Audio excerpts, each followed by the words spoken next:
Hi, everyone, and welcome to episode 145 of the Tick Boot Camp podcast. The title of today's interview is Timing is Everything, an interview with Amanda and Christopher Dahl.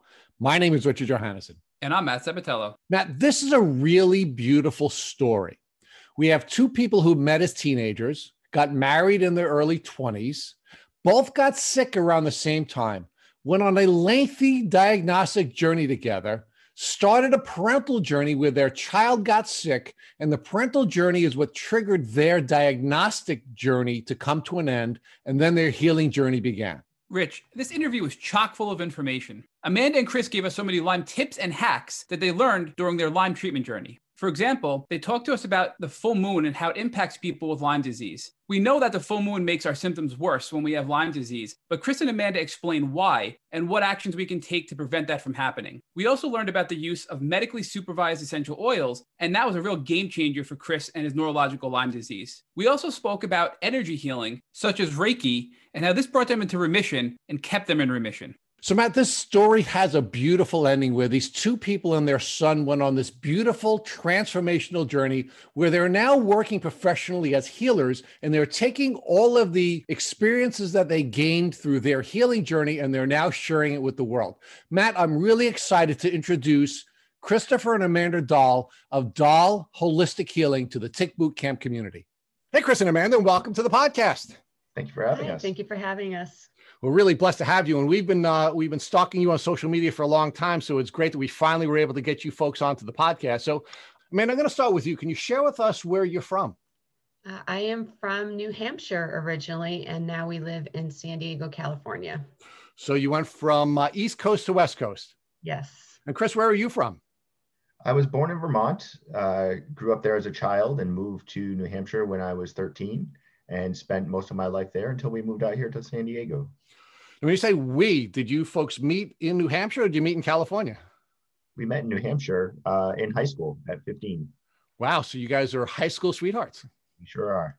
Wow. So that's a really cool start to our story. So talk to us about what your experiences were like during your childhood in New Hampshire, because I'm not going to take you back to Vermont because that just seems like it's too long ago. But talk to us about what your experiences were like growing up in New Hampshire. We were, the generation that we grew up in, we played outdoors all the time as young children. I mean, even Chris in Vermont, we were outdoorsy kids. And then when we were teenagers, I mean, there were times that, gosh, we were hiking all weekend up in the White Mountains of New Hampshire and, working teenager jobs and going to school, that kind of thing. And I would say you're pretty average teenager type of stuff. Now, did your educational experience in New Hampshire include any education about ticks and tick diseases? Oh, goodness, no, not at all.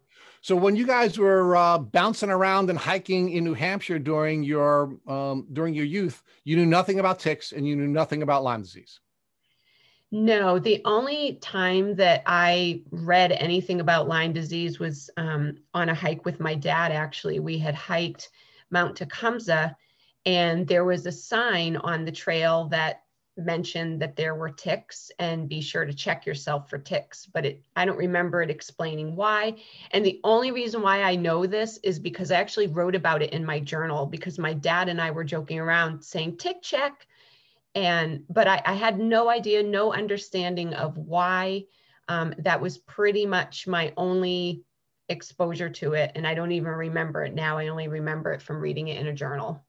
So how old were you when you remembered, actually, let me ask the question differently. How old were you when you journaled that tick sign experience that you saw? I think I was like 17, 18. So other than this one sign that you saw when you were a teenager, you knew nothing at all about ticks or tick diseases? Not at all. So Chris, was your experience the same? Did you know anything about ticks or tick diseases during your youth in either Vermont or New Hampshire? Actually, my best friend in high school, his mother had Lyme disease.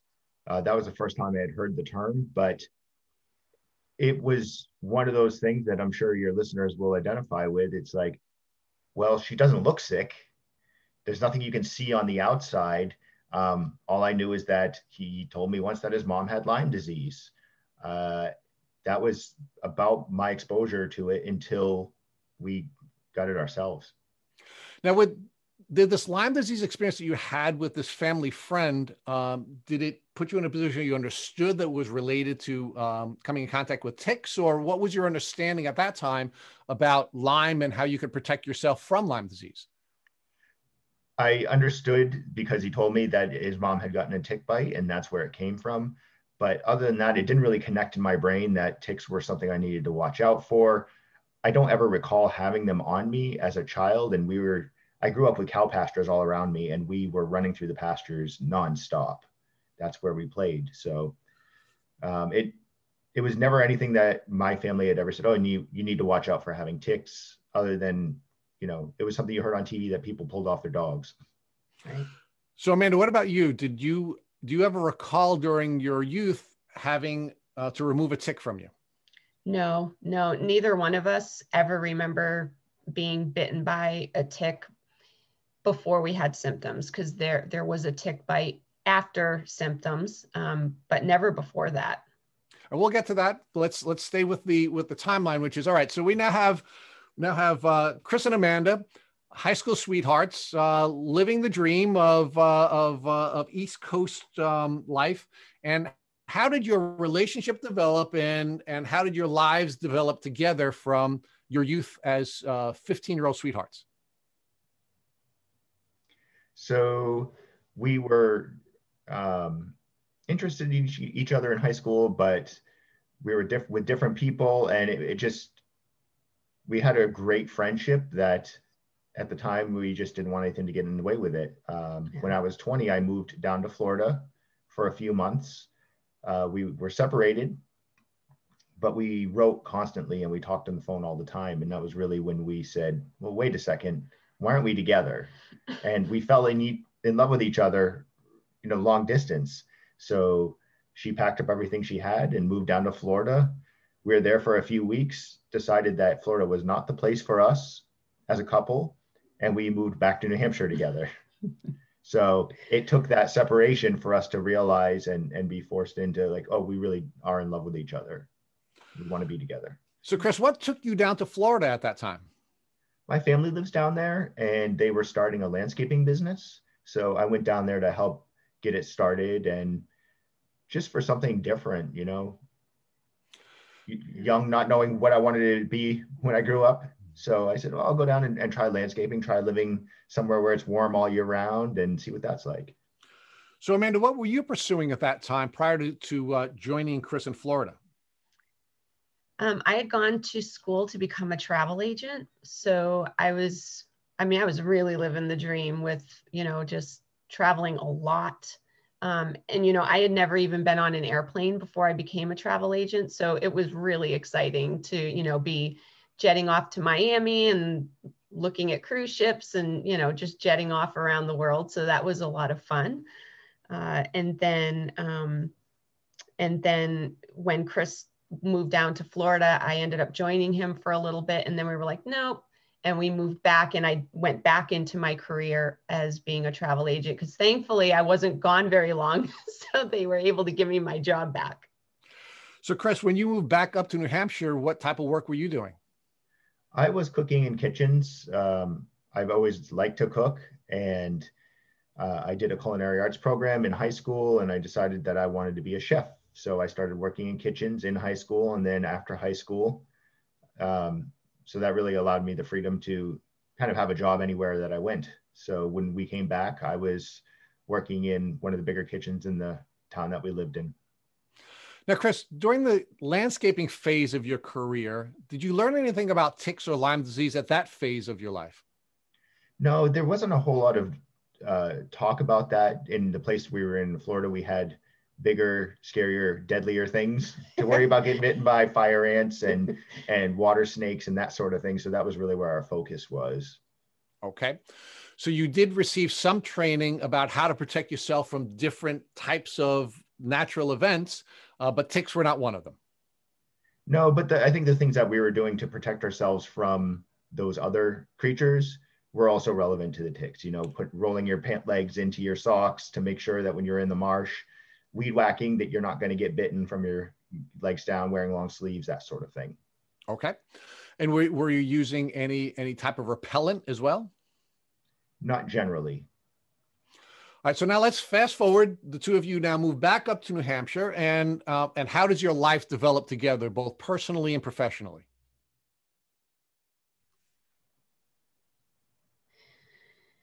So when we moved back to New Hampshire, we, just kind of jumped into 20-something life, friends, working, traveling, that sort of thing. And then it wasn't too long after that I started to develop some symptoms that were pretty acute.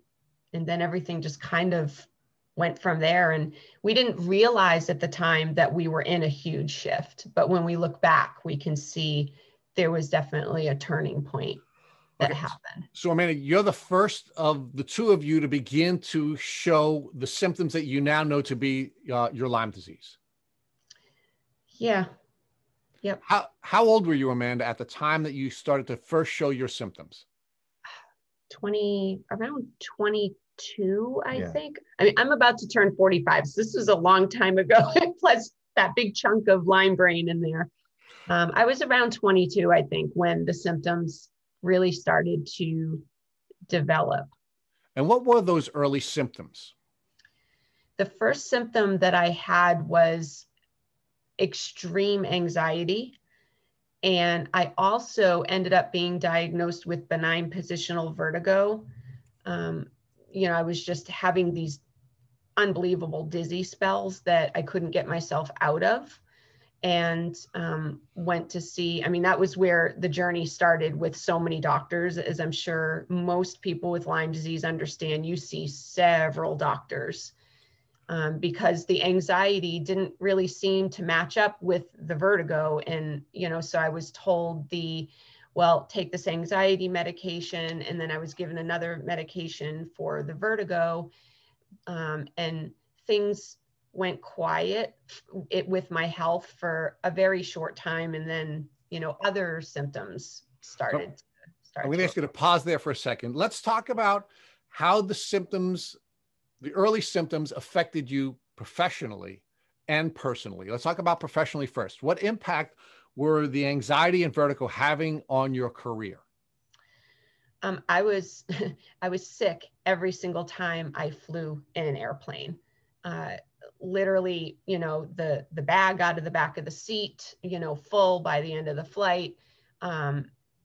Migraine headaches. The day after flying, I would have a migraine for probably about 24 hours straight. And it was crippling. And the anxiety became more and more crippling, because then it became, oh gosh, I've got to travel. And the anxiety would start, and it just all snowballed from there. Now, you said you were seeing doctors at that time. Did any of your doctors suggest to you that all the flying you were doing was having an impact on your immune health and therefore having an impact on your developing symptoms? No, not at all. So now, how was the developing symptomology impacting your relationship with Chris? Well, we've always been very caring toward each other. So it was, trying to figure out what was happening and what was going on. And the difficult thing at that time of our lives was that we were working very opposite schedules. I was working all day, like more of like the 9 to 5 gig. And then he was working in a kitchen. So he'd go to work, 3 o'clock in the afternoon, and work sometimes until 1 o'clock in the morning. So for a long time, we were like ships in the night. So we weren't necessarily always seeing, like you do when you see each other inside and out every day. We weren't necessarily always noticing every nuance of our illness. So sometimes it was a kind of suffering alone kind of thing. And I think we both went through that at different times in our illness. Now, Amanda, do you ever feel like you weren't being actually help us with where you are in your relationship? Were you married at that time? Were you just dating or living together? What was the nature of your relationship at the time that your symptoms began to develop? We were newlyweds. We got married when we were 22. So we were newlyweds at that point. So it was a pretty bumpy start. because the illness just kind of hit right away. And things shifted pretty quickly. Like things in life had to change pretty quickly for both of us. Were there other people in your life who you believe were not understanding of the developing symptoms that you were suffering? Well, at the time, we were never big drinkers. So for us, I think the thing that shifted a little bit was we just became even more vocal with our friends about the fact that we didn't want to go out to bars. You know, it was terrible going out to loud restaurants and bars, the sound sensitivity that a lot of people develop with Lyme, and just everything was so sensory. And, you know, sometimes that was enough to drive you into, you know, what I now know is a flare. But, you know, just being in a loud bar, being around, you know, a big group of people, trying to focus on conversations. So that shifted pretty quickly. As far as family, I always had health problems, even as a small child. I was born with a hole in my heart and, you know, had my first surgery at 4 years old. So, you know, for my family, it wasn't anything that they weren't used to for me to have health problems. It was just kind of like another round of health problems, except these problems didn't really tie into anything that I had experienced in the past. So that's what made it new. But I would say that my family remained understanding because I was always sick. Okay.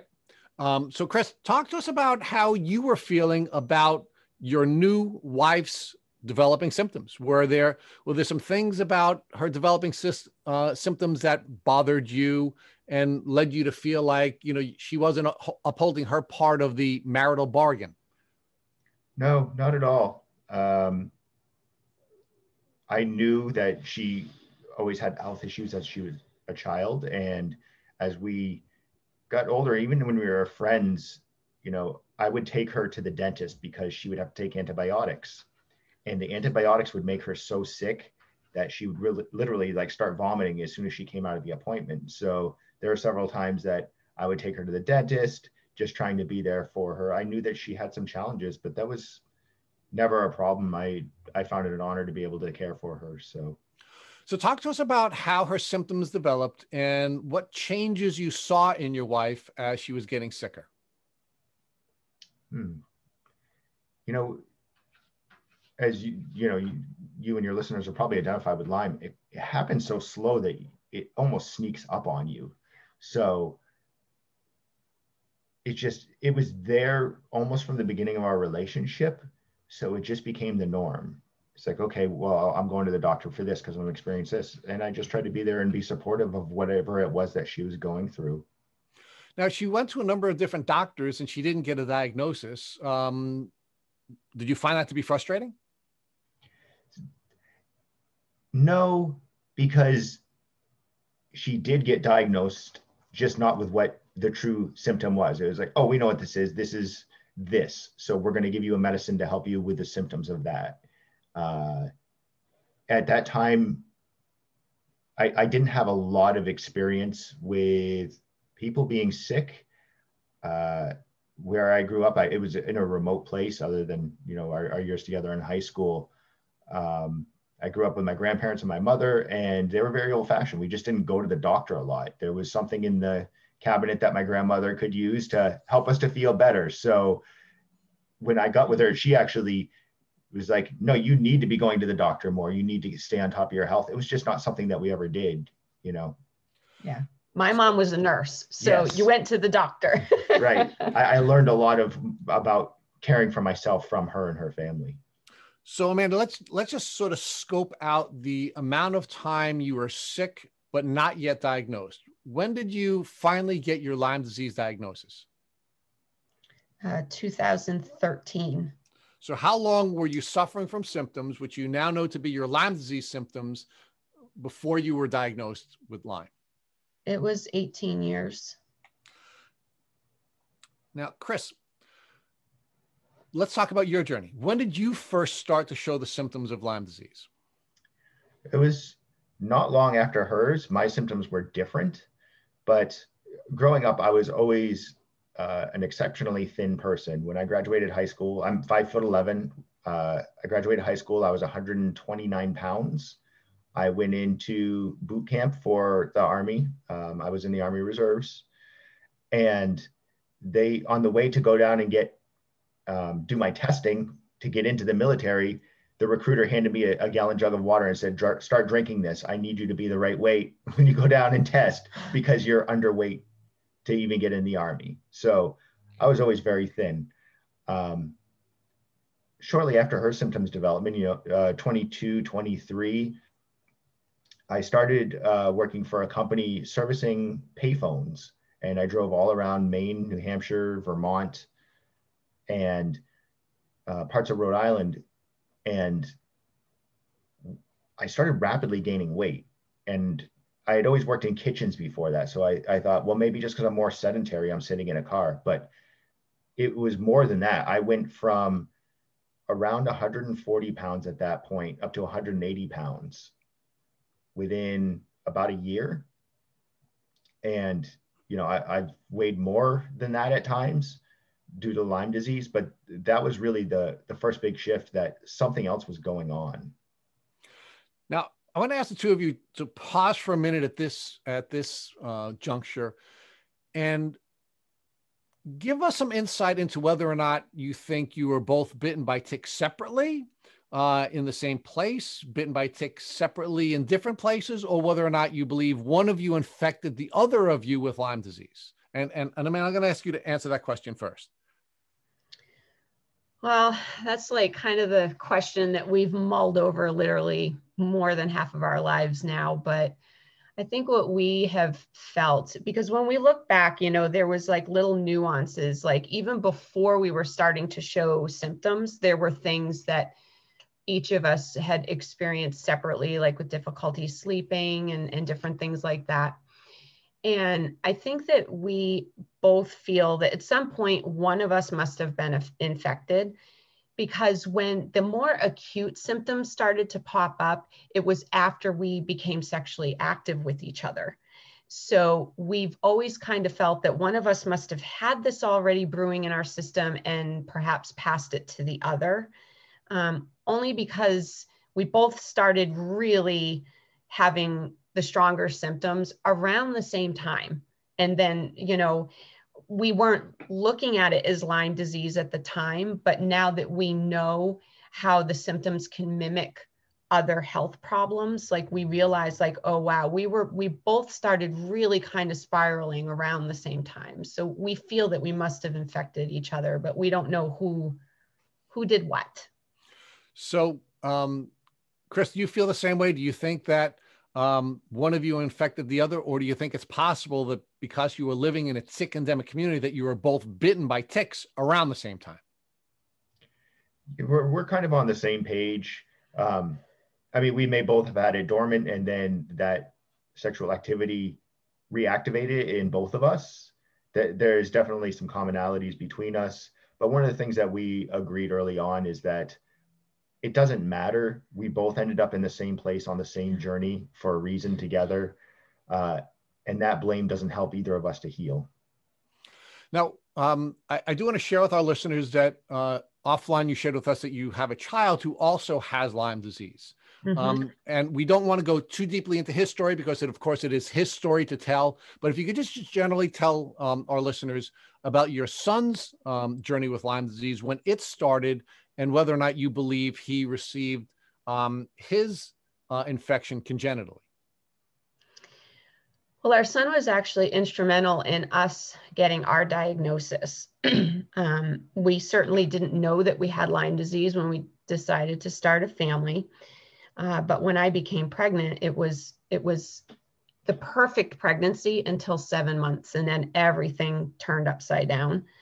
And my son, from the moment he was born, he's always been very, very sensory, especially to heat and cold, to sound, to bright lights. He cried a lot. He spit up a lot. Like he just never seemed comfortable. And when he was 8 years old, we always, because we homeschooled, we never pushed to go get a diagnosis, but we suspected that he had autism. And so when he was 8 years old, he did receive a diagnosis of autism. But what was very interesting was that the doctor that diagnosed him said, you know, he has autism. It's going to be very interesting to see how he feels once his Lyme disease is treated. And we were like, what?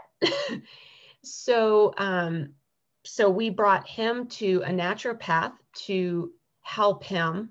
And she started asking questions about our health history.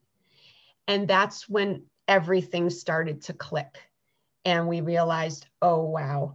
And at that point, and I'll let Chris tell the story, but about his IGeneX test, but we had already been tested, but told that our tests were considered negative, because at the time with IGeneX, you needed 5 positive bands. We each only had 4. And that's a whole different part of the story. Yes. So let's stay with this piece for a little bit longer. So your son started to exhibit symptoms that you thought suggested that that he was managing autism, and as part of that, the doctor who was treating him identified him as having Lyme disease. Mm-hmm. Yeah, they did a test on him. The regular test that, you know, not a lot of people are shown positive for. The ELISA test. The ELISA test. He lit right up, and we were very surprised. This was his general pediatrician at the time had hit on that because of some of the other symptoms he was having at the time. He would get these every 6 weeks. He would be down for a week, and he would just cough up this clear mucus, and he'd just be wiped out. He couldn't even get off the couch. So, you know, we brought him in and had a checkup, and they just did this test and it lit up, and we were like, wow, okay. And now we have somewhere to start. And that was really the beginning of all of our Lyme journey. So now, where were the 3 of you living at that time? Were you still living in New Hampshire, or were you living in California at that time? We still lived in New Hampshire. Yeah.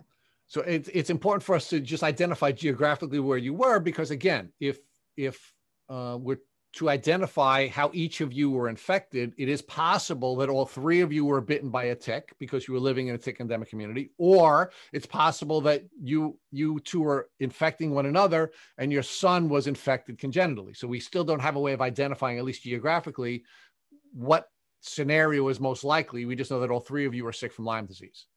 Right.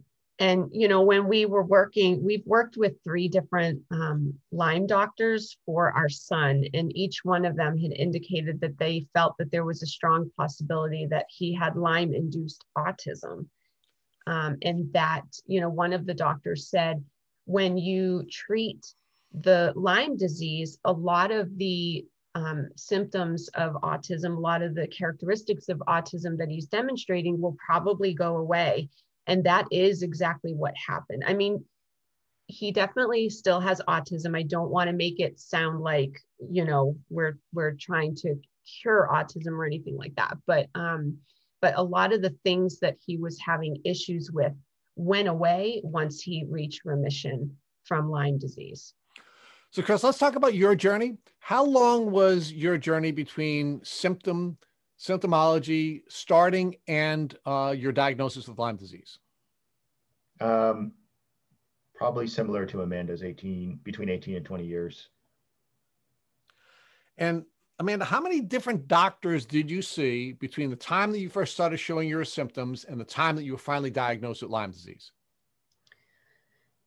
Gosh, I tried counting, Rich. It was at least 20 for all the different things that I was being seen for, you know, because each symptom, each acute symptom, I should say, resulted in seeing a different specialist and having different tests. But nobody was sitting down and looking at the whole picture. When you look at the whole picture as a person with Lyme, it's like, oh, wow, that's very Lyme. But nobody was making that connection. So it was this I call it the medical merry-go-round. I was on the medical merry-go-round of seeing this specialist and that specialist and, this medication, this treatment, this test. And it was exhausting, as I'm sure so many people listening to this can identify with. So we actually call it the carousel of doctors here at Tick Boot Camp. So you're the daughter of a nurse. You have a lot of faith in Western medicine based on your culture and the way you were raised. How did you feel about being on that carousel of doctors? Well, at the time, I wasn't looking at it as a whole body issue either. I was looking at it as compartmentalized issues. So I hadn't made that connection either. And until I started working with a naturopath, who naturopaths approach things differently. They're very whole body approach, where allopathic doctors are very much whatever their specialty is, right? And I think that both types of doctors are extremely important. I'm not in the camp where I'm against one or the other, but nobody was making the connection at the time. And it was our son's naturopath, who was Lyme literate, thank God, that made these connections for us and started tying everything together for us. Talk to us about why you were willing to pivot from a traditional medical doctor to a naturopath. I think it's because when it comes to health, I've always been very open-minded.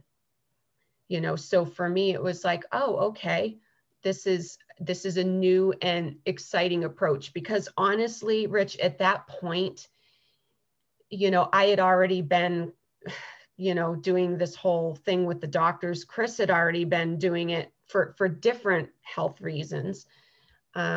And it just felt so good to have somebody say, yeah, all of these things are probably tied to this, especially where we had Lyme testing at that point and we were told that it was negative. So, I think when you're told that it's negative in the beginning, you don't do a lot of research yet. So we just didn't know how much it all connected. So Chris, let's talk about your journey. Mm-hmm. You grew up in a rural community and you were certainly in a very different mindset than your wife, she had grown up as the daughter of a nurse. You were the kind of guy whose grandparents and mom would put, rub dirt on the cut and say, "You're better, go move on." So talk about your experience with doctors and how your carousel of doctors developed. So at 22, I was diagnosed with high blood pressure and went on 2 to 3 medications, which I've been on since, not uncommon in my family. Being with Amanda really brought awareness to how important it is to watch after yourself as far as healthcare. I literally grew up on an island in the middle of Lake Champlain. There was one doctor for the whole island, and that's who you went and saw once a year to get your checkup, to make sure nothing was wrong. So we just didn't go to the doctors a lot. I lived with a single mom. I had a younger sister. The awareness just wasn't there. There was bigger things to worry about every day, paying the bills and having a home and all that. And that's where my grandparents really came in and helped take care of us. But being with Amanda, when I'd start to go see these doctors, and a lot of times, growing up that way, it was like, you're sick, well, suck it up, everyone gets sick. There wasn't a lot of compassion in that way. There's just not something that was common in my family. But as I would get sick, Amanda would say, you need to go see the doctor for that. I'm like, oh, okay, it's just a spell. And she'd say, no, you don't realize you've been complaining about this for 2 months. You really need to go see someone. So I got more into maintaining my own health. The weight gain that I had, I didn't put that together as being part of a chronic illness. I thought I just had a body shift, but also my allergies started getting really bad. And I went to see an allergy doctor and she put me on Flonase and other allergy medications. And so all these treatments just started compounding. And I was accumulating a pill box every day of things that I had to take. But really, when Amanda was pregnant with our son, that was a really big shift for both of us. As far as symptoms, her heart symptoms ramped up, but I started having really bad kidney symptoms, and she was 7 months pregnant. And I came downstairs ready for work. I worked for the cable company at the time. I was installing cable TV, and I got these sharp pains in my back. And I was like, oh, this doesn't feel right. And then all of a sudden I'm on the floor, and Amanda comes waddling down the stairs, very pregnant. And she's like, what's going on? And I said, I don't know. I think I'm dying. I feel like someone's knifing me in the back. It was so incredibly painful. So she helped me the best as she could to get into the car and brought me to the hospital. And I was passing a kidney stone, which I had never had before. And that became a big part of my life up until a couple of years ago. I frequently had kidney stones. And that was one of the things that came out of the Lyme disease for me, was these kidney problems. And it was a carousel of tests. I went to a nephrologist. I had a nuclear scan. I had MRIs. I had an arteriogram because they thought I had narrowed arteries. None of those things. Stent? You had a kidney stent? No, they were going to put in a stent, but they didn't, because what they thought was there, that's right, wasn't actually there. So much, you lose track. Yeah. Yes. But lots of doctors who said, I think it's this. And you go through all these diagnostics and they're like, nope, it wasn't that. I'm sorry. And it's like, well, where am I at now? You're healthy. There's nothing there. So Chris, you had 18 years of either no diagnosis or a symptom diagnosis. How many different doctors did you see during that 18-year window before you were diagnosed with Lyme disease? It was greater than 15. Yeah. Between specialists and my own primary care physicians. We did shift primary care physicians a couple of times because they would get frustrated. Towards the end of, right before I got diagnosed, we were working with a nurse practitioner, and I was going in and I was saying, I'm having these symptoms. And I would talk to people that would have very similar symptoms. And one was a coworker that had been diagnosed with MS. He was in the military like me. And I thought, well, maybe there was something I was exposed to in the military that could have potentially triggered MS. So I went to him and I said, I'm having all these neurological symptoms. I had tremor so bad I couldn't pick things up. I had brain fog. And I would just sit there, I'm a hobbyist in electronics and computers. And I would sit there and try to solder something, and my hand would be tremoring so bad I'd put down the iron. I would just sit there and cry because I couldn't do things that I used to do. And so I went to him and I said, I have a friend coworker that has these symptoms that are very similar to mine, and he has MS.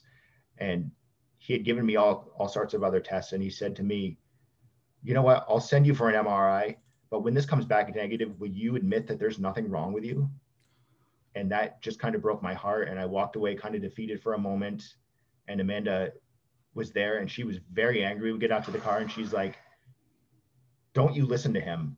We're not admitting anything. There is something wrong here, and we are going to find out what that is.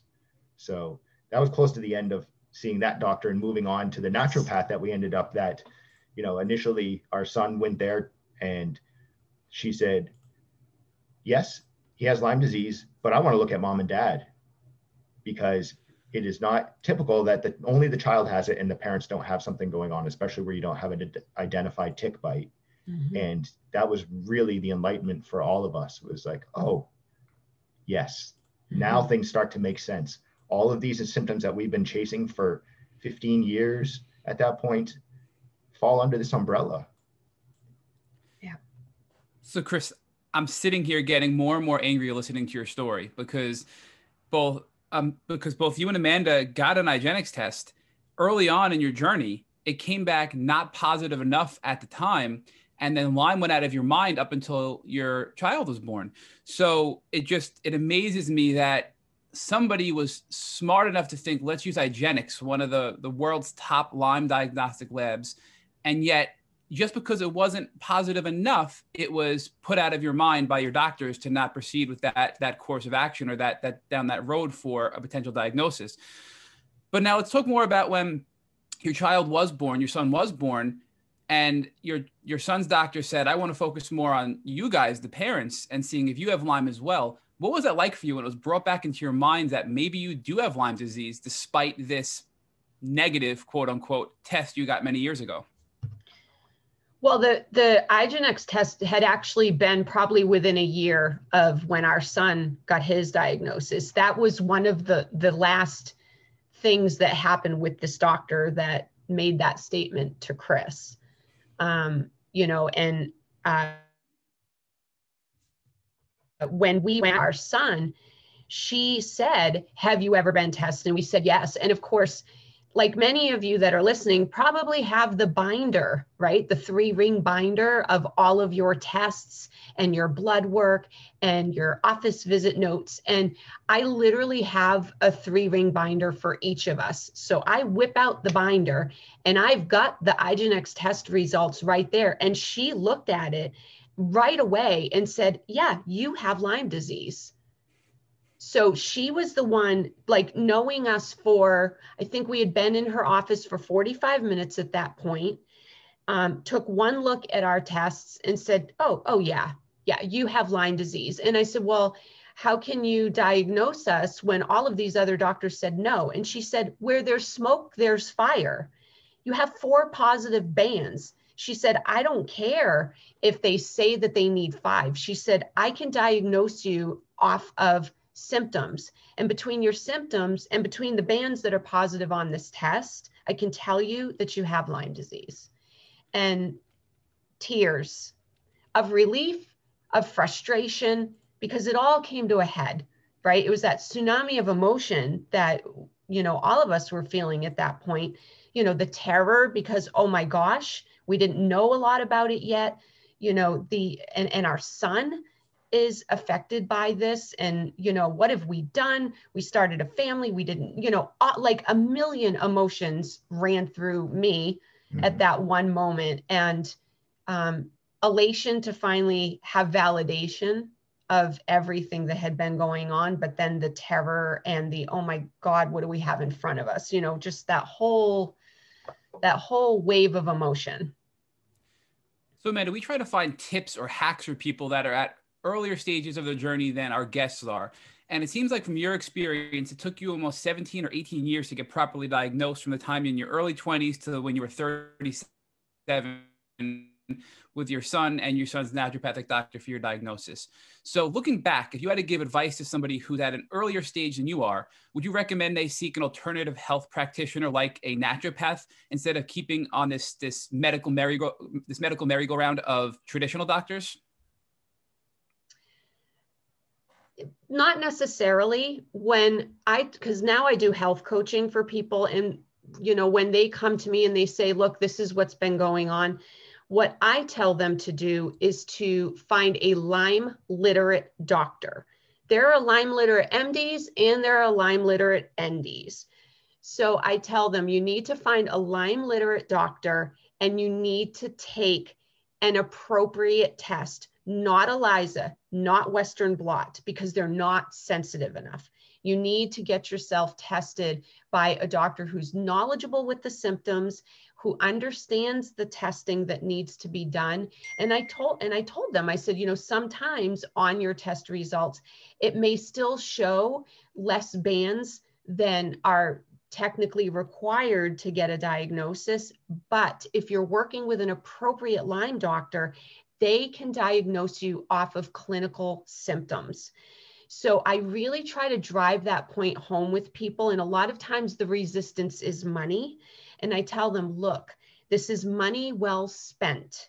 Get this done, because you don't want to be sitting here in 6 months and you're in the same spot. Or like what happened to us, years go by and you're in the same spot, feeling even worse, right? Even more lost. And then you find out all along it was Lyme disease. So I would tell people, definitely get to a Lyme literate doctor. There are resources for it. I'm sure Tick Boot Camp probably has resources listed somewhere to get an appropriate test. Something I want to mention as well is that, you know, I'm also in computers by trade. You know, I have a technical mind on top of our Reiki and spiritual healing that we do, one of my first questions was, that test came back negative. How can you possibly diagnose us? And she gave me a great response, which was, Chris, you've been sick for so long that your body's given up. This test is a test for antibodies. And when you're sick long enough, your body's pumping out so many antibodies that aren't doing anything to help you kill off this Lyme and the co-infections. Eventually, it's going to get so tired, it's not going to make as many of them. So that really hit home to me. So if you're listening, you've been sick for a really long time, please don't give up. Find that doctor that's going to help you between the test and the symptoms, get the diagnosis that you need and you deserve. And Chris, that's such an important note for our listeners, because we have so many people come to us on a regular basis and say, I have a negative Lyme test, or I have a Lyme test that's showing that I have some bands, but not enough bands to be positive. I can't possibly have Lyme disease. And it's simply just not true. And so many people are misled for years by that misinformation. And I think from what both you, Chris, and Amanda, you have been through, you guys are able to properly guide people based on your experience now in your health coaching business.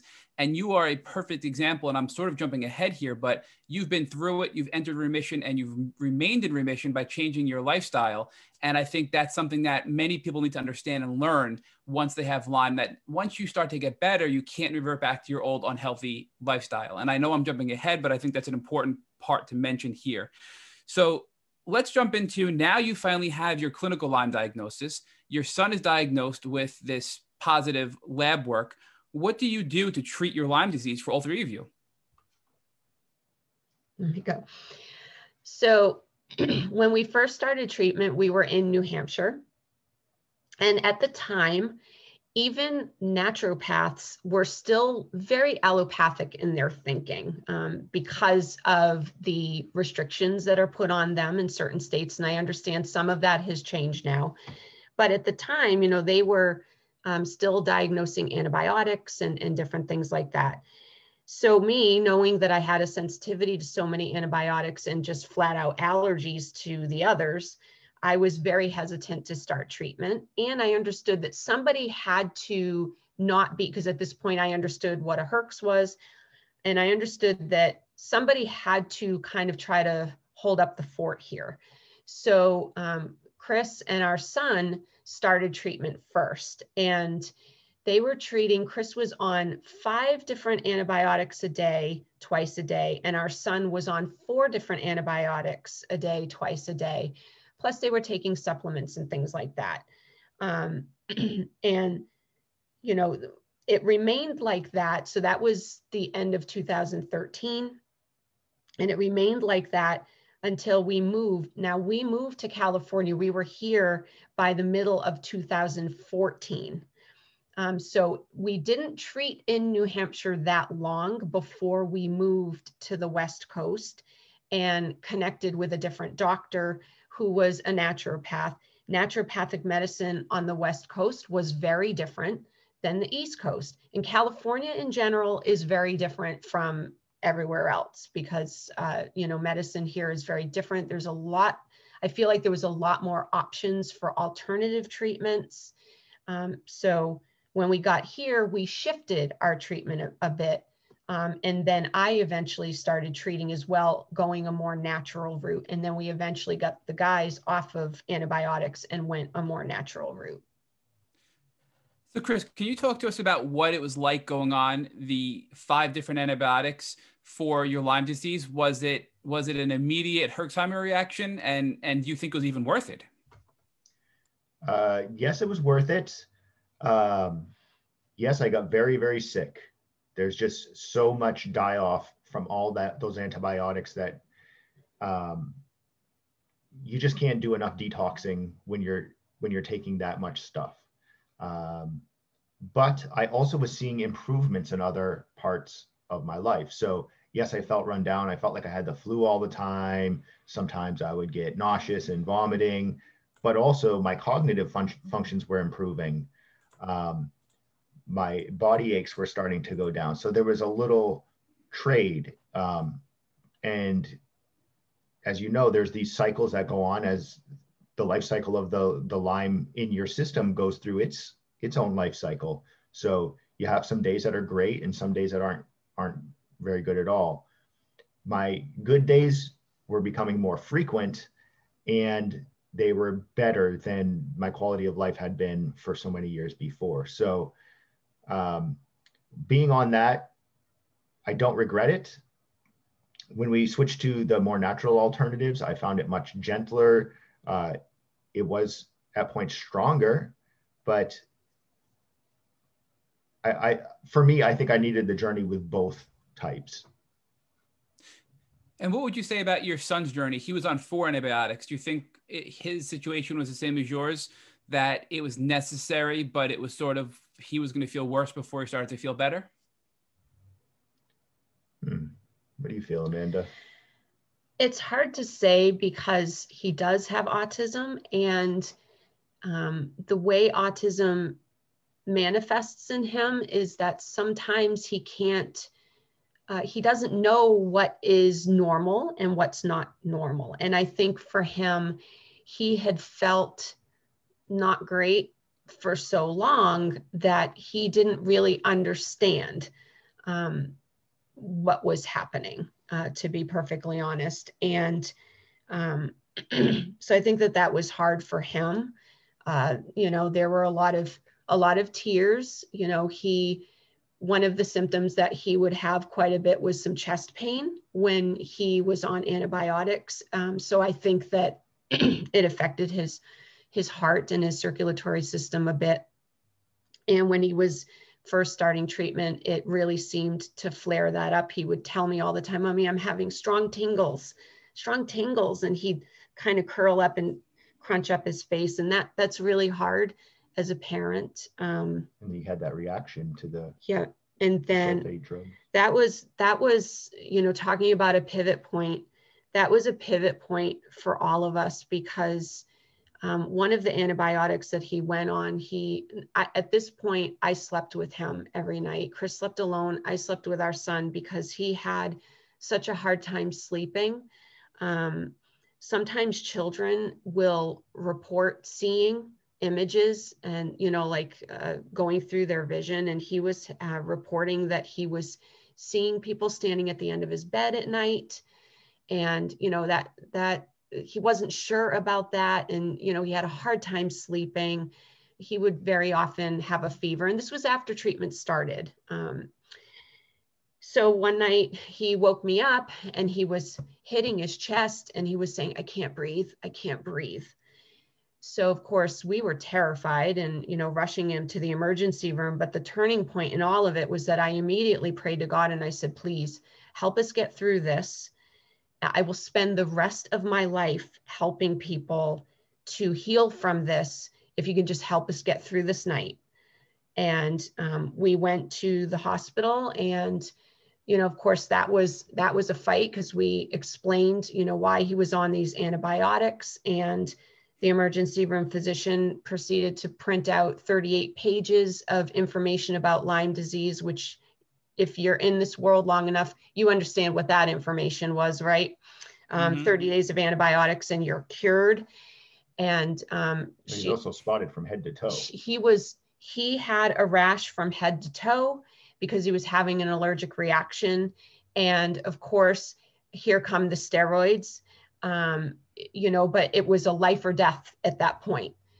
So, he was on a nebulizer, he was having steroids. We were trying to calm his system down so that he could take a breath, and thank God, everything worked out with that. But, it was an argument. It was an argument with the emergency room staff. Let's not fight about Lyme disease right now. That's not what I'm here for. I'm here because my son is having an allergic reaction and he can't breathe. Just please help him to breathe. Lyme disease and fighting about 30 days of antibiotics for Lyme disease is not what I'm here to do with you today. So that was a turning point, because when I made that promise to God, I had no idea how I was going to do that. At that point, I was working in a hospital, in a diabetes clinic. I wasn't a health coach. We weren't energy healers. Like, we didn't even know that life existed.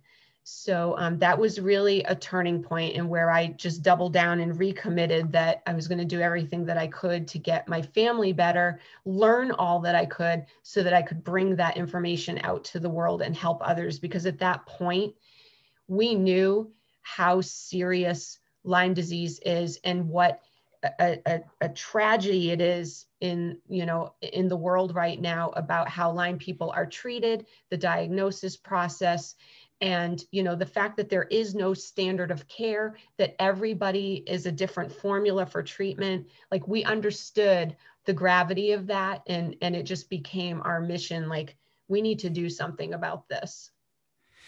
There's clearly major foreshadowing going on here with this story. But before we get there, Chris, do you recall the antibiotics that you were on, the 5 different types of antibiotics that you were on? Oh, gosh. I know it was a while ago. So I can't even remember them all.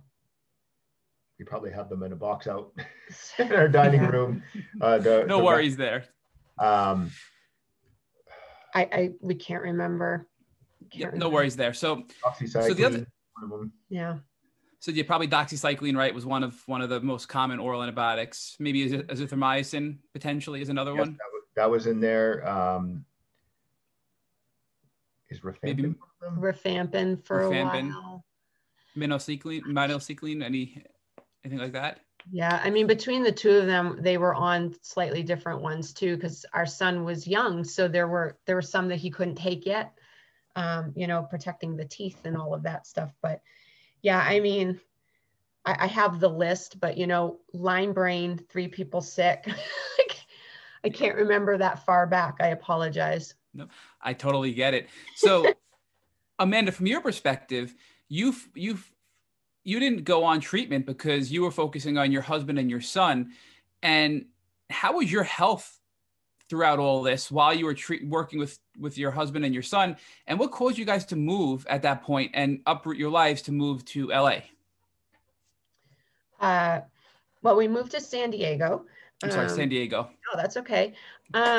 So what happened was we had been to San Diego before, Chris and I, and we really loved it. And in 2013, we came out on a vacation. We brought our son with us, and we just needed to get away. I mean, we were in the throes of just such a nightmare, and we just wanted to pretend that we were normal for a little while and go somewhere where we didn't have to worry about, walking on the beach and getting bitten by a tick, right? So we came out to San Diego, and Chris and I, deep in our hearts, we really wanted to move to California. We had loved it when we had visited back in 2011, but we determined that we weren't going to treat it like a mission to figure out if we were going to live here. We just wanted to treat it as a vacation. But then our son threw us for a loop because we had a fantastic week out here, and we all felt so much better. It was amazing, just the difference in climate and being able to be outside and not have all of that fear in our system. We all felt really good at the end of that vacation, just to have a break. And when we were at the heading to the airport, we had stopped to put gas in the rental car before we returned it. And our son said, "Do we have to go back there?" And Chris and I just looked at each other. We were like, that's it. So that's what really kind of pushed us to make the move out to California. Yeah, I'll never forget. At the time he was having a lot of rage issues, Lyme rage. Yeah. And he came out and he was just so happy. And sorry, it's going to make me teary. I know. But he said to us, "I think California cured my anger." And we looked at each other. We're like, we need to be out here. It's all right. I'm a mush as well. I've already cried twice, so that's okay. So if you can, and I know it's a sensitive subject, if you're comfortable speaking to us a little bit more about Lyme rage, because we didn't learn about Lyme rage up until, the last few months, and about how severe it really can be. And many people often ask us, what is Lyme rage? How do you recognize it? And what are some things you can do to help alleviate Lyme rage? So can you speak to those points? Well, I don't know that Amanda ever really had it. Our son did, and I had bouts of it. It is just this intense, irrational anger about things that normally would not anger you. I'll tell you one moment that sticks out in my mind, and I don't know if I've even shared this with Amanda before. You know, as part of this whole journey, I went on anti-anxiety medications, antidepressants, ADHD medications to help, you know, just so I could be awake and functioning. And I was working on getting our house ready to move, working down in the basement, and I felt this rage come on. And Amanda had done our pillboxes, you know, because it was so complicated to figure out how you balance all these medicines and the supplements so they don't step on top of each other. And I'm working down there, and I started to get angry. And then I thought to myself, I wonder, have I been taking my anti-anxiety medications? And then I had this thought in my head that Amanda was purposefully not putting them in my pillbox just to mess with me. And I just started getting so mad, and I started throwing things around the basement as I'm working down there. And it just came out of nowhere. And it was stronger than I had ever felt before, like angry over nothing. And it wasn't true at all. I had to go up and check my pillbox. I'm like, oh, they're there. And so it was just moments like that where things would it's just a rational rage. And our son used to get it really bad. And being, you know, even when he was a younger child, would become uncontrollable with his rage, and nothing could calm him down except time. Yeah. So let's talk more about the pivot from the antibiotic cocktails you were taking to the more natural approach, which then I believe all three of you started the natural approach once you were in San Diego. Sure. Yeah, so when we started working with the doctor out here in San Diego, we had, you know, at that point, we had kind of they had hit a plateau where, you know, I would say they were still having more lousy days than good days, but things had gotten a little bit better, but they weren't progressing at all. So this naturopath worked with us. Well, she got me on a treatment to start.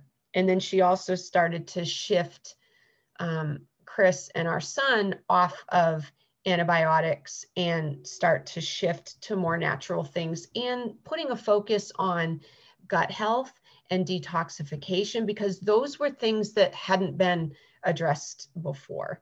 It really hadn't been imparted on us how important it was to pay attention to gut health and have a strong detox protocol to go along with all of this. So there were some pieces that were added, and then that's when we started to see, you know, we were coming out of that plateau and moving forward again with the healing.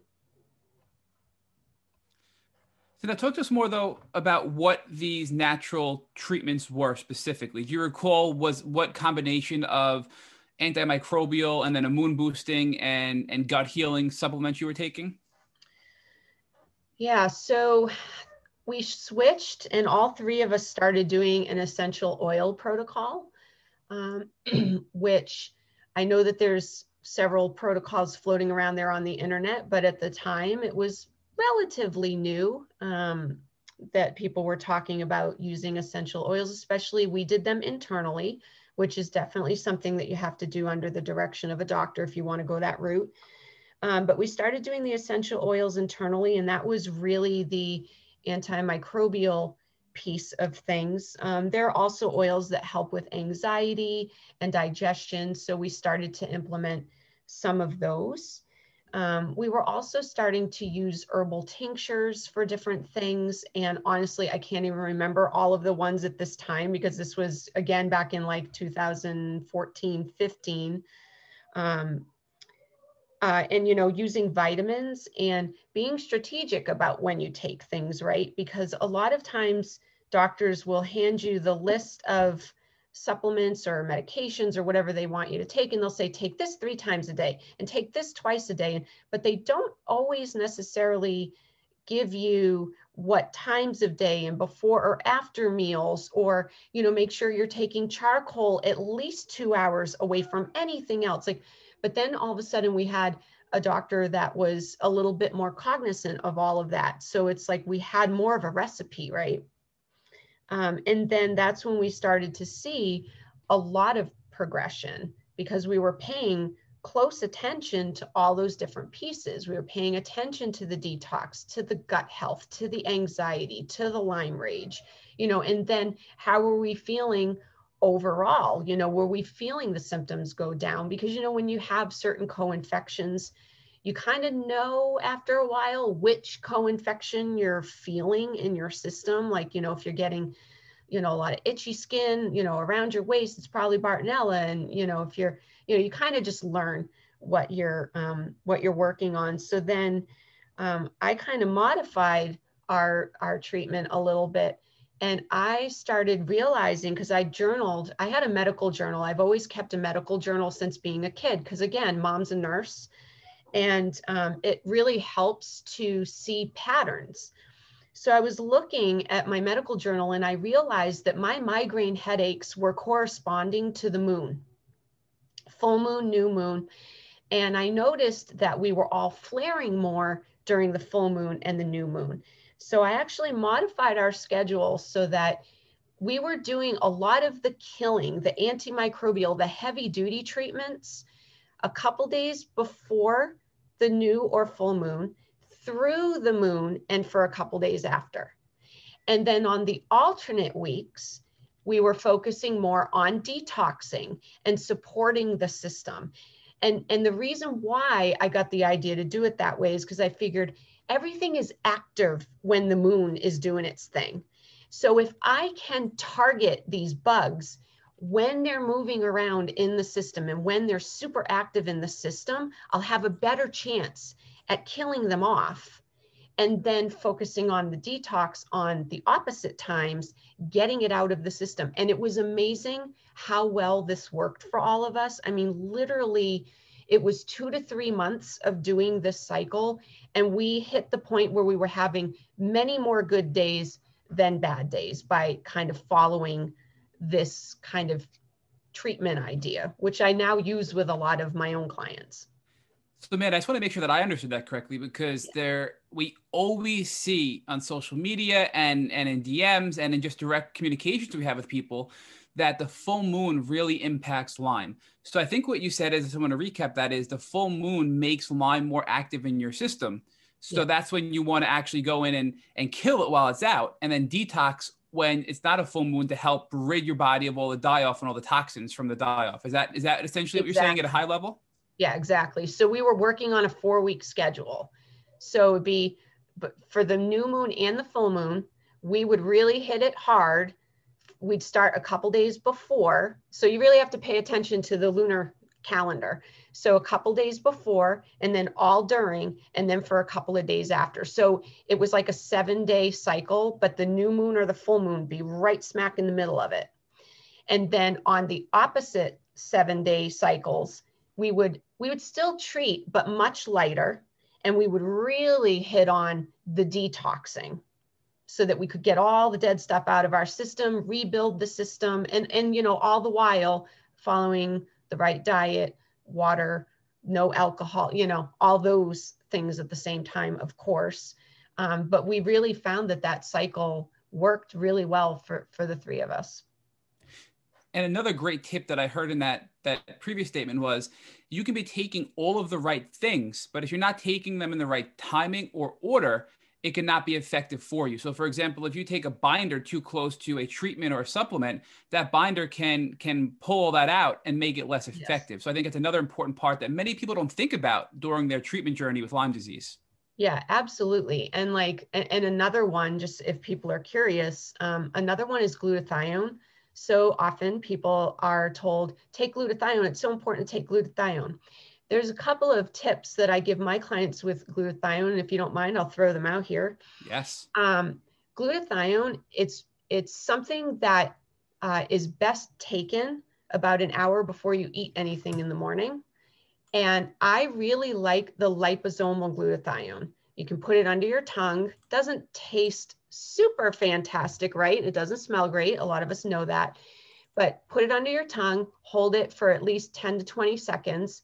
And then, you know, you can go ahead and take a sip of water or something if you need to. But it's a big tip that I give people if they wake up in the morning and they've got that awful brain fog or they've got that headache. The glutathione is going to start to knock that down. The other thing about glutathione is that it can give you some energy. So a lot of times if I'm working with a client, and I typically only work with clients if they also already have a doctor, it doesn't necessarily have to be a Lyme doctor, but a doctor to go back and get their scripts from. But I'll look at their treatment schedule, and sometimes they're told to take glutathione before bed. And I'm like, oh, no. And then they're telling me that they can't sleep. So I'm like, okay, let's shift your glutathione in the morning before you eat. And then let's also do your glutathione maybe a little bit before lunch. Let's not take it in the afternoon because we've got to try to get you some sleep. You know, you're up until 3 a.m, right? So those are the types of things that I look at when I'm looking at somebody's medications and supplements that they're on. You know, a lot of times it's really a matter of finding the perfect timing to take things, you know, and, you know, like with binders, don't take them within 2 hours of other things. And it can be tricky, right? Because sometimes we're on, you know, a medication schedule that requires us to take things sometimes 5 different times during the day. So you have to really perfectly time things out. And it's one of the things that I do with people is I help them figure that out. And, you know, and I tell them, you know, let your doctor know that, you know, we're just going to shift this up a little bit. We're not taking anything away. I'm not diagnosing, treating, prescribing, but we're shifting a little bit to give you a better outcome with your treatment.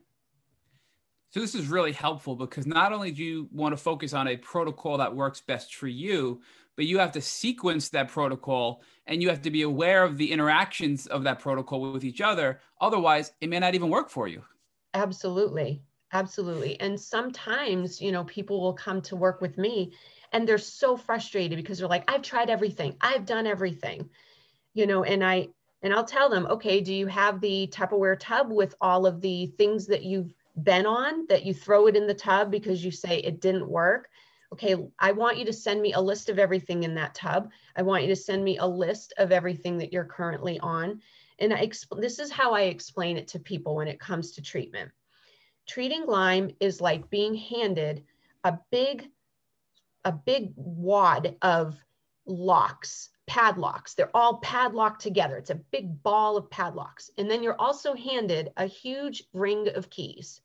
You have to figure out which lock takes which key, but also in a particular order, right? So it's tricky.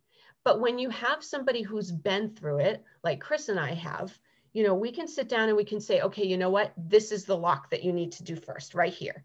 And then do this one, and then add in this one. And like, we can help people kind of sort through all of that, because sometimes it's not that a particular treatment, medication, or supplement isn't going to work for you. It might be that it wasn't the right time for that supplement. So going back to glutathione, when I first started taking glutathione, it was a disaster for me. It did not work well for me. I felt like it made everything worse. And then in talking to clients and kind of tracking things, I found that a lot of people, if they had a very active Babesia infection and it was early in their treatment and they were trying to take glutathione, it didn't seem to work very well for them. But after knocking down that Babesia infection a little bit, they could add in glutathione and they'd feel a lot better. So sometimes it was just a matter of timing for that supplement. So let's talk a little bit more about essential oils and ingesting essential oils, because even I have asked this question numerous times to people that sell Young Living and a wide variety of other types of essential oil products. There's so much information out there on the internet that's conflicting about the safety of ingesting essential oils. So can you speak first to the safety of ingesting essential oils with all this, you know, conflicting information out there? Sure. So before deciding that you're going to go that route, I think it's important to know that it can cause allergic reactions in people, right? It is very concentrated. Essential oils are very concentrated. So if you are continuously exposing your body to essential oils internally, you can cause your body to have allergic reactions. So if people have mast cell activation syndrome, you've got to be very careful, right? You really want to consider that. When we decided to try essential oils internally, we didn't have those sorts of issues with mast cell, but also we had to really weigh things out, because the way we looked at it is, you know, we were on some of the pharmaceuticals out there. They have what's called a black box label, right? And those are medications that have some pretty dire reactions to them that can cause you to die. So they call them black box warnings. We were on some of those. So when we were weighing, okay, we want to take essential oils and we understand that it can cause some side effects, we weighed it against what we were already doing. And for us, it was a decision of, well, you know what, we're already doing something that's very risky. So why not give this a try? I think that it is a decision that everybody needs to think long and hard about. And I also think that it is very important to find a practitioner who understands how these oils work in the body, how to prescribe them, you know, and they have experience with them. There are doctors out there who have experience with essential oils. And I recommend, if you want to go that route, to very closely work with a doctor who understands that. I don't recommend trying to go it alone. I don't recommend, you know, going to one of the MLM reps and asking them to give you the protocol and guide you through it. You know, I think that it's really something that you have to go with a professional on. So now for those that are listening that want to pursue this route and work with potentially somebody like you and their doctor to explore essential oils in their healing journey, can we talk more about the different types of oils and how they can be used to treat Lyme if they're ingested? Do you mean like the specific oil and what it does? Yes, please. Okay. So a lot of people have heard about using like oregano oil. Oregano is a very broad spectrum antibiotic oil. So a lot of people will use that. The thing about oregano, as well as clove, because clove is another one that is used in Lyme treatment, is that they are what's called hot oils. So you have to make sure, I always tell people, eat a couple bites of food, then take the oil internally. I put them in veggie caps, okay? Put it in a veggie cap, take it, and then continue to eat. So that way there is something in your stomach to help absorb the oil so that it doesn't, you know, burn your esophagus. It doesn't harm the lining of your stomach. So oregano is broad spectrum. Clove is, that helps with what's called quorum sensing. So clove will actually slow down quorum sensing. So that means that all of these microbes that are in the body, it makes it harder for them to talk to each other to say, hey, let's reproduce, right? So it kind of isolates them. So that way, when things like the oregano get to it, it kills it and it slows down the ability to replicate and continue to grow in your system. So that's why clove is part of that treatment. Melaleuca is another one, or tea tree oil, that people take internally because that helps to keep down candida or yeast. It's an antifungal. Peppermint is one that's commonly used, and that helps not only with biofilms. For those of you who understand like that biofilms form in the body, but it also helps to keep the digestive system a little bit calmer. Frankincense is one that's typically used because that is a really good oil to help with inflammation in the body. So it's common for people to use frankincense. Do we use Melissa? Melissa oil is another one that that one is an oil that's known for its antiviral properties. So if you're somebody who has Epstein-Barr or some of the viral illnesses that can come from Lyme disease, Melissa oil is one that is typically used for that. I mean, I can go on and on. Am I missing any of the big ones? Well, the one that we used a lot And every oil company seems to have their variant. doTERRA's is called On Guard. Young Living is called Thieves Oil. Yeah. It's like an antibacterial, antiviral blend that really works well. And we also use that in between, you know, if you're starting to get a cold or something, Right. It just helps your body knock it down because it's got several different oils in it that have been blended for just that. But as Amanda said, you really need to work with a doctor. Don't just go out and buy these oils because you found it on a forum somewhere that this worked for someone. We both have had experiences where you take those hot oils and it's like, wow, my stomach is on fire. Yeah, you have to be careful. Very, very strong. Mm-hmm.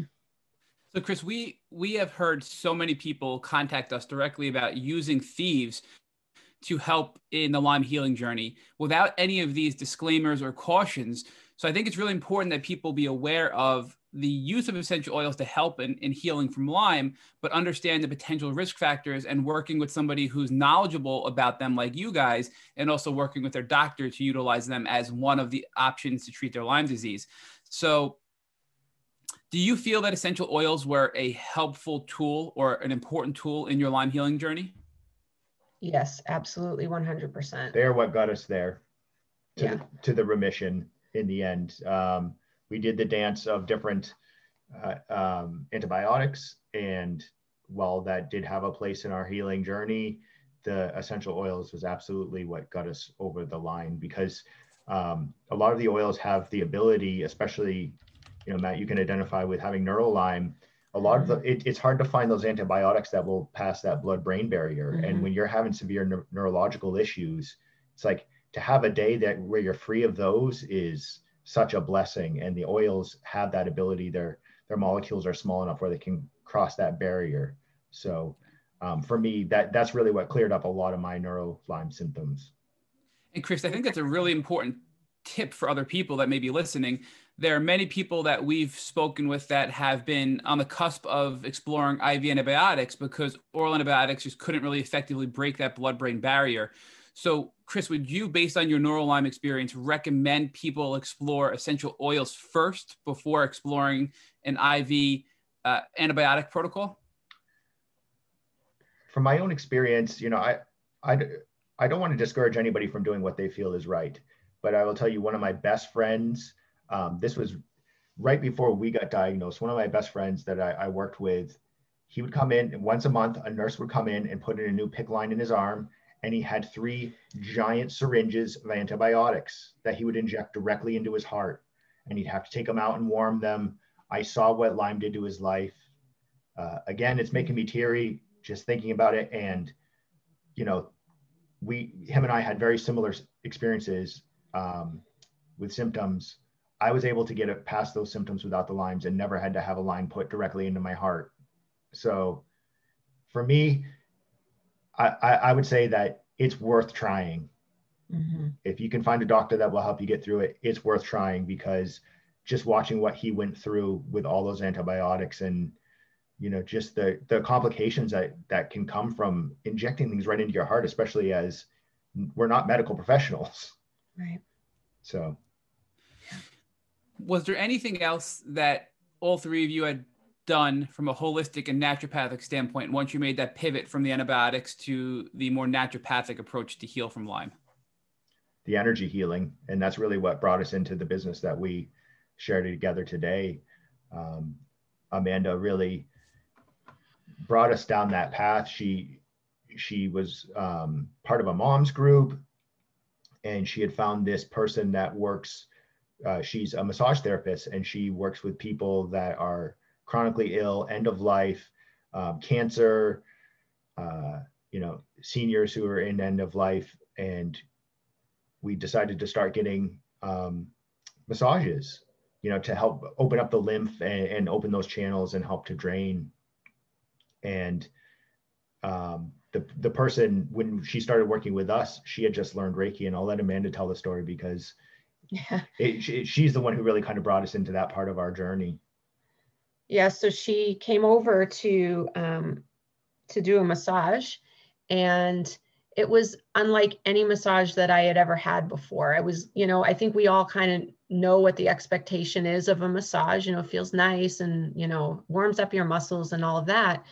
but I was feeling like these amazing waves of energy going through my body. I was seeing colors. I was seeing images going through my field of vision. And it was beautiful and it was amazing.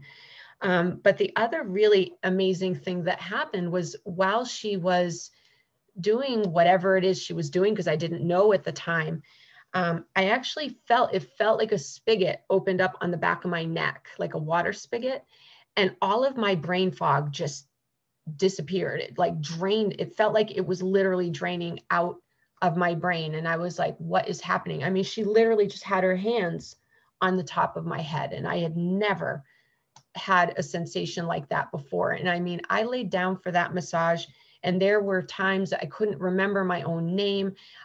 Everything, like we play that game of charades because you can't remember the word for something so common and you're pointing. And, I was doing that kind of thing all the time. And I got up from that massage and I was like, oh my gosh, like it was like my memories had come back and I remembered words again. And it was amazing. And I said, okay, that was a wonderful massage and my muscles feel great and everything, but what else was going on?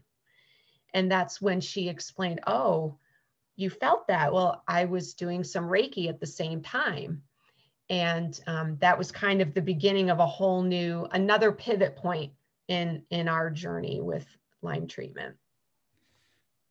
So before Rich explores energy healing and how you've used your experience to create your business to help other people suffering from Lyme and other conditions, I just want to conclude my part of this podcast episode by asking you how you're feeling today. And it's very obvious you guys are doing very well. But if you could just give us an assessment of your overall health today as we speak today.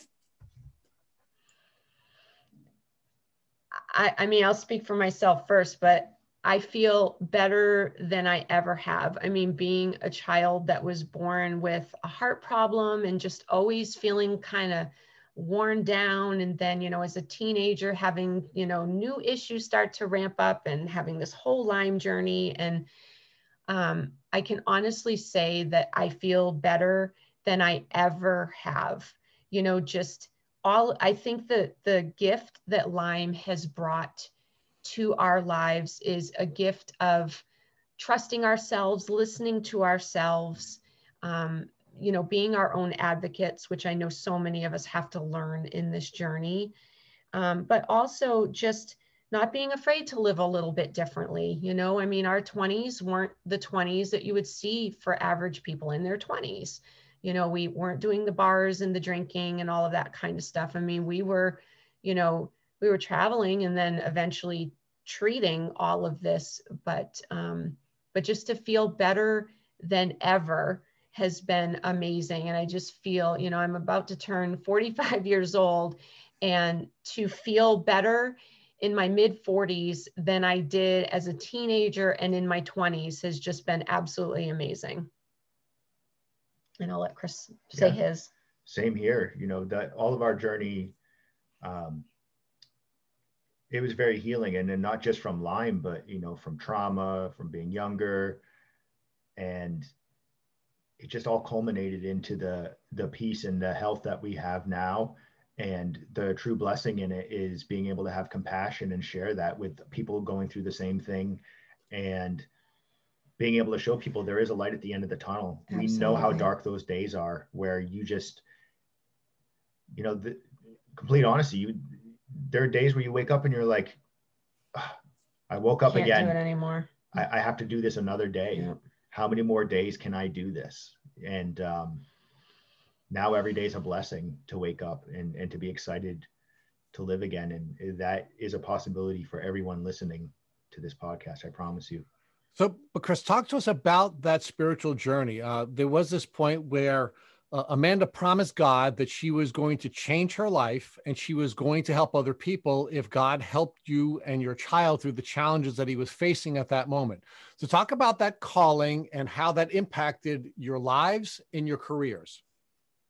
Well, Rich, I could say that, it was probably before we had come out here with our son. I remember having this pivot moment. It was after those instances. Amanda and I, we took our son to go get some ice cream. It was in the summer. It was a hot day, and we're driving over, and I just looked at her, and I had this this intuition. And I looked at her and I said, I don't know how I know this, but I'm here to do something bigger.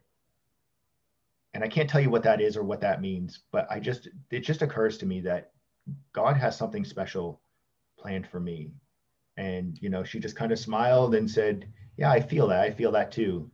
And little did I know that that was not an I, it was a we. But that was, you know, we had started our Lyme treatment. I was starting to have better days, you know, even just being on the antibiotics. And around that time, I started having more and more intuitive gifts coming in. And we had this moment where we came back from California the second time from our vacation. I was trying to finish up a college degree that I had started. And Amanda said, you're just gonna work on that college degree. We're gonna finish fixing up the house. And then as soon as you're done with that degree, you know, we'll see what we can do about moving out to San Diego. So I graduated from college in my late 30s. That weekend, it was Mother's Day weekend. I put together my resume. I sent it out there. By Monday, I had a job offer that paid me more than double what I was making in New Hampshire, because we didn't know how we were going to afford to live in San Diego. Everyone's like, it's so expensive. The cost of living so high. Are you guys crazy? We're like, oh, yeah. Even if we have to scrape and work 2 jobs, each of us, it's going to be worth it. And then it just happened like that. And we're like, whoa, this is the start of something big. This is more powerful than us. You know, God really wants us to be out there because he's making it so easy. And within a matter of 6 weeks, we were in California, and we had put our house on the market. We were out here living the dream that we had always wanted to live. So that's kind of where it started. And then just being open to how that journey unfolded. You know, Reiki came into our lives. We realized what a huge part of our healing journey that was, and then being able to share that with other people, not only for healing the Lyme, but for healing trauma. It really cemented our faith in our Creator, and just being able to share that gift with other people. And to live in service. Yeah, really to be in service. That is a huge part of our healing is being able to give back, and it gives it purpose. Being sick wasn't a punishment. I didn't do something wrong. I didn't deserve it. It actually taught me something, and I'm able to turn that around and use it to help other people in the same position. It's just a beautiful circle. So, Amanda, talk about how you answered your call. You made the promise to God that you were going to help other people. Talk about how that changed you professionally. Well, as soon as I was able, I went and took Reiki classes myself after having that amazing experience on the massage table, and, you know, realizing that there is a missing piece to healing. And I think that when we have chronic illness, we focus on the physical, we focus on getting our bodies to feel better. And we were hovering, I would say like 85% better maybe, but there was still that little way to go where there was still a couple of days a month where we weren't feeling great, you know, still some of that, a little bit of anxiety, a little bit of depression, just because, you know, you go through a mourning period after going through all of this, like, oh my gosh, what just happened, right? And I recognized that there was definitely a missing component in the healing journey, because we work on the physical and sometimes we even work on the emotional, right? Because so many times we're told literally that we're crazy. You know, we're told to take anxiety medications, or, oh, maybe you should go talk to somebody, you know, to go to see a talk therapist. And I think all of those things are incredibly important, but there's also an energetic component to healing. You know, we carry so much in our bodies. We all have blockages in our body that prevent us from being able to heal. Those blockages are in the form of past traumas. they're in the form of anxiety that ends up manifesting into something physical, but we all have those blockages. And when I started to learn, I started experiencing Reiki on a regular basis for myself, and it really accelerated healing. So Amanda, can I ask you to pause there for a second? Because Sure. those of us who have grown up in a traditional Western society sort of have this woo-woo feeling about Reiki. So can you give us a description of what Reiki is and how you ultimately became acquainted with the philosophy and how that caused you to heal or enhance your healing? Sure.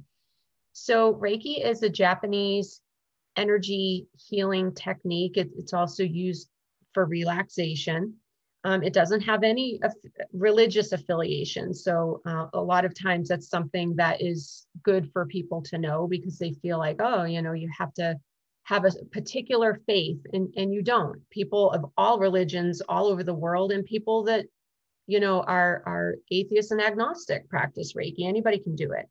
And it really works off of the principles of quantum physics. So, when you study the atom in school, you're taught that there's the nucleus and the protons, electrons, neutrons, and then there's the space in between. And that space in between is, dark matter, the quantum matter. So when you are trained to use Reiki, you're actually trained to move this quantum energy field and tap into somebody else through their human energy field, or the quantum energy that's around them. So it's actually pretty scientific. Some people call that quantum energy, they call that source energy, universal energy. Some people call it God. It really doesn't matter. We're all playing with the same energy here. So when we go in and we work with people using Reiki, we're actually tapping into that energy that's flowing through their body, and we can detect where these blockages are, because we can see that the energy isn't flowing through.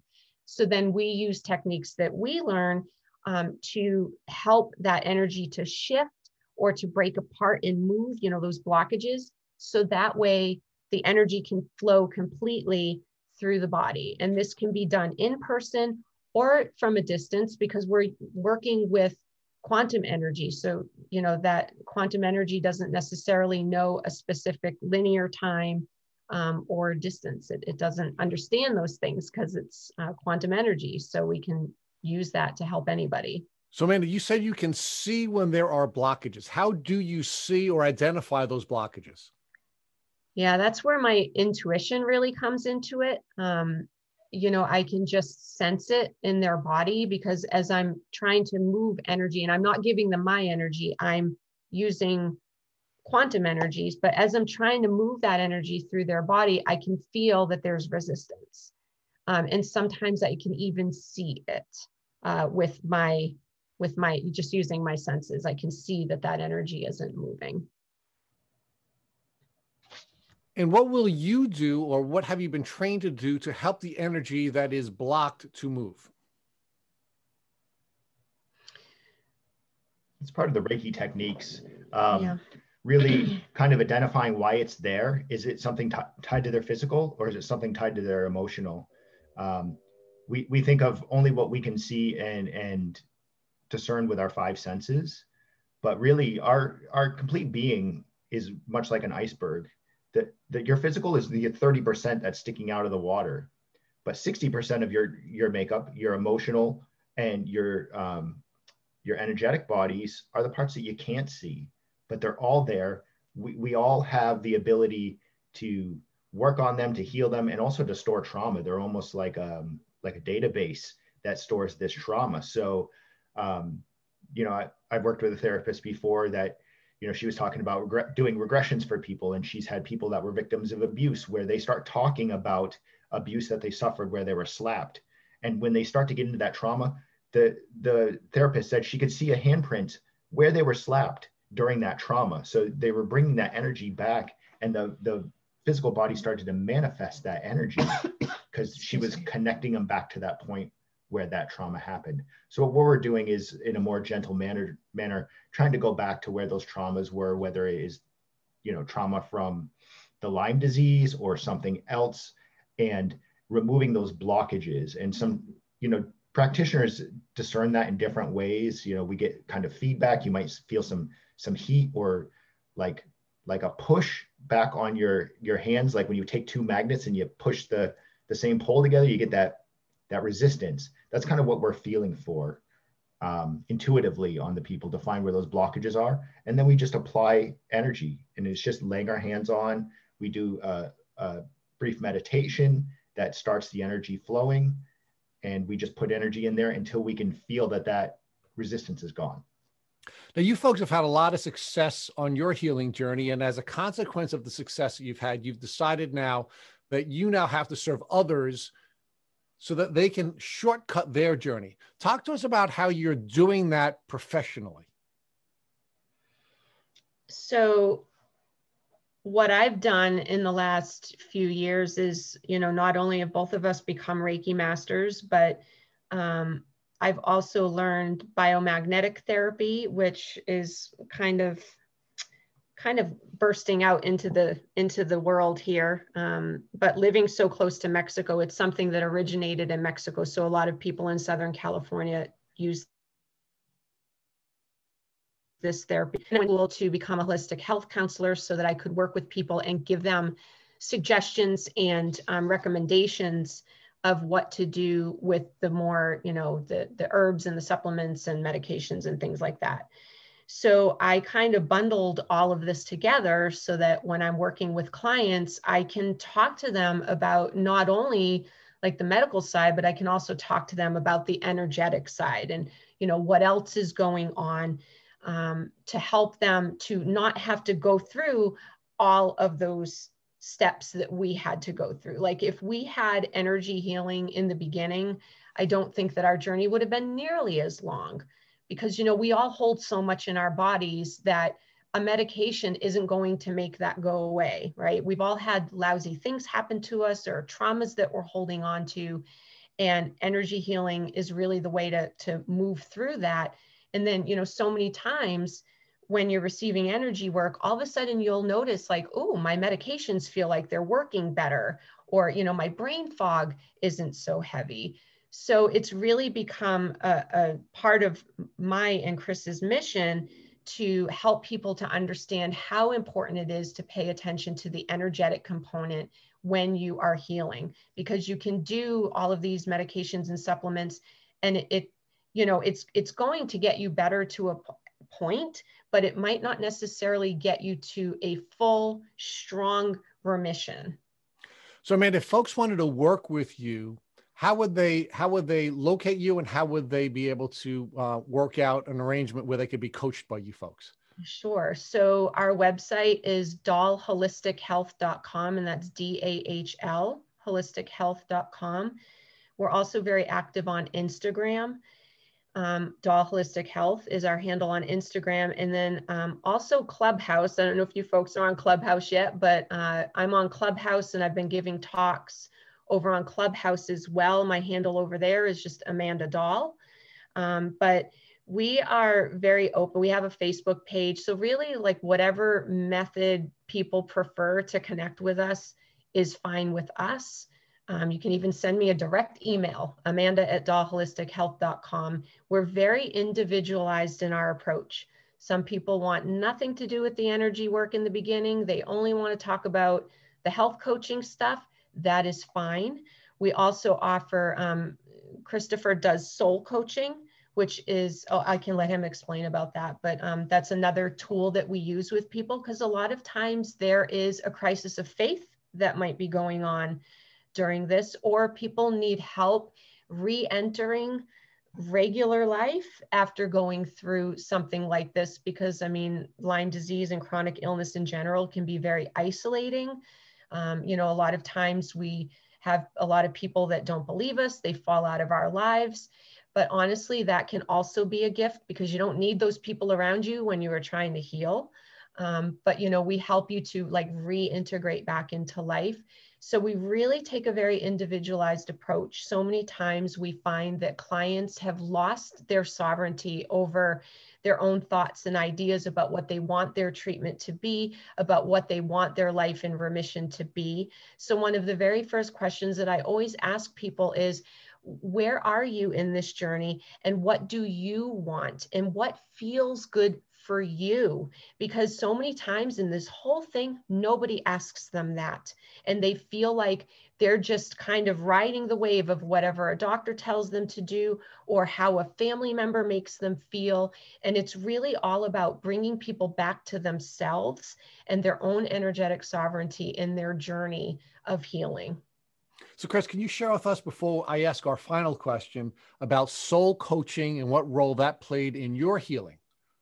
Sure. So soul coaching is just a discussion that we have, and it is individualized to whatever the person wants to talk about. But generally, it has to do with, a lot of times I get people called to work with me that have gifts that they were born with that they have never acknowledged to themselves, or maybe need some help sorting out. In my own journey, I was on my mother's side, there's a lot of sensitive people. By sensitive, I mean people that maybe can feel that there are people on the other side trying to communicate with them, or angels, or something else. And they're just trying to figure out, I'm getting these intuitive messages. What does it mean? So we have a discussion, and I use my intuition to help hone in on getting some answers on what they're looking for, or even just to acknowledge and confirm that what they're experiencing is real. I've worked with children, I've worked with adults. It can feel very alone because you don't know who you can talk with about these things. Are people going to think I'm crazy? None of that stuff is off limits with us. Those things are very real to us. And by the time I end up working with people, it's usually because that's coming forward in their life and they're meant to do something with it. I call them gifts. It's a gift to be able to have that level of sensitivity. And generally there are other things that have happened to them in their lives that have brought them to empathy, either trauma or some other situations that have played into these gifts and them developing. And so we talk about why they have them and how they're supposed to share them with the world. So I'm going to ask the two of you for one final gift, because you've gifted many, you've given many gifts to our listeners today. But I'm going to ask you for one final gift. And that is, if God forbid somebody in your family walked up to you right after this podcast and had a tick biting them on the arm, what would you recommend that they would do so that they wouldn't have to go on a chronic Lyme disease journey? Want me to take this one? Please. First thing that I would do is I would recommend for everybody, you should have a tick removing tool in your house. Okay. Keep one in your car, keep one in your purse. I mean, I know it sounds really, radical, but you have to be able to properly remove the tick from your body. And then I would send it to be tested, because that can give you some peace of mind to know, like, if that tick tests with something and maybe you're not showing symptoms yet, that's going to give you a lot of knowledge. So remove the tick. The very next thing I would do is save it in a container, but you want to also address the bite. So I would recommend washing the bite. For us, we always keep essential oils on hand so that we can jump right back into our protocol. We haven't been bitten by a tick since remission, but we would take essential oils, use magnets on the bite to get that down, and just make sure that we're continuing to do all of the lifestyle things that we do to maintain the best health that we can. And then we would send the tick off to be tested just to see what's up there. Now, if essential oils aren't your jam, the other thing that people can do after removing the tick and saving the tick and washing the bite, be persistent to talk to your doctor and try to get on some kind of treatment immediately, whether you know what's going on, whether you know you have Lyme or not. Get on antibiotics right away. I believe that they typically prescribe doxycycline for 30 days. if you have a tick bite, I would do that. And the other thing is, if you get the bullseye rash, okay, and this is a big misconception. People say, oh, well, if you have a rash, let's just see what happens. No, if you have that rash, it means that that tick has Lyme disease. So please, please don't ignore that rash. If you go to a doctor with that rash and they say that that's not Lyme, let's see what happens, then hightail it to another doctor as fast as possible, because you need to start treatment immediately, so that you don't have to go through 18 years of what we went through. So, man, I have a couple of follow-up questions, and that is, what essential oils would you use if you were bitten by a tick? And talk to us about the magnets and how you would use the magnets. The essential oils that I would probably use, like on the outside of the tick bite, I would probably use lavender, because it's got a lot of good properties in it to keep the swelling down and, you know, just kind of contain everything. That would probably be my first one. I mean, if somebody doesn't know, you know, all of the ins and outs of Lyme disease, they might be a little hesitant. I wouldn't necessarily jump into taking oils internally. The way that we use magnets, I mean, we worked with a biomagnetic therapy practitioner, and I am a practitioner, so I know like where to use the magnets. So it'd be hard to tell somebody how to use the magnets if they didn't have any formalized training, but you could go and work with a biomagnetic practitioner. I can also do that virtually. So it's another service that I can do. I want to thank you all for listening to the Tick Bootcamp interview with our guests, Amanda and Christopher Dahl. To our listeners, we have a call to action. First, if you'd like to learn more about Amanda and Christopher Dahl and their Lyme disease journey, please visit their Instagram page at Dahl Holistic Health. Second, if you enjoyed this episode of the Tick Bootcamp podcast, please share with your friends by using the social media buttons you see at the bottom of the post. Third, we here at Tick Bootcamp has created the Tick Bite Blueprint, which has been inspired by past guests on this podcast. We urge you to visit our website at www.tickbootcamp.com to view the blueprint. Please note we would appreciate any input or any helpful improvements you would like to offer. Fourth, don't forget to subscribe to this podcast on iTunes, Google Podcasts, or Spotify to get your automatic episode updates of our Tick Bootcamp podcast. And finally, please take a minute to leave us an honest review and rating on iTunes or our website. As always, we thank you for listening.